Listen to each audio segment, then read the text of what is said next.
Pernah dengar tak tentang orang yang sanggup jual jiwa semata-mata nak hidup senang? Banyak kisah yang Kak Min dengar dan tengok sebelum ni tentang pemujaan syaitan. Yang menariknya, semua ada persamaan. Mereka ni bukan orang jahat daripada awal. Tapi biasanya, mereka ni semua dalam keadaan terdesak, kesempitan dan tertekan. Dan bila jalan biasa mereka tak nampak, mereka mula cari jalan pintas. Benda ni bukan berlaku dalam industri hiburan saja, tapi orang macam kita ni pun terjebak.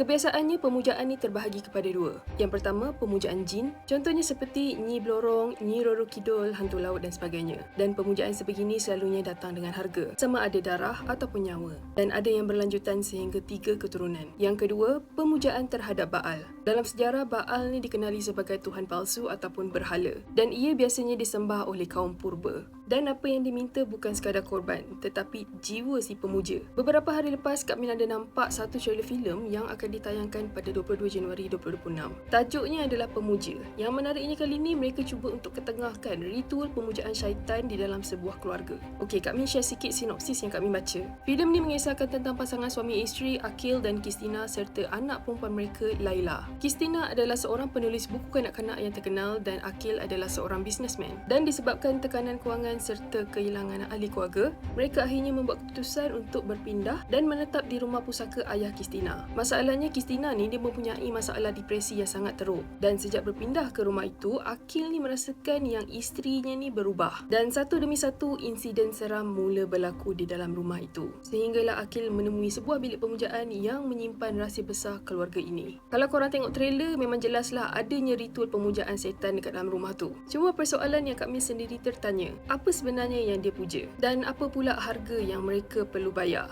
So guys, Kak Min rasa Kak Min akan tengok cerita ni. Apa-apa pun jangan lupa komen dekat bawah, okey?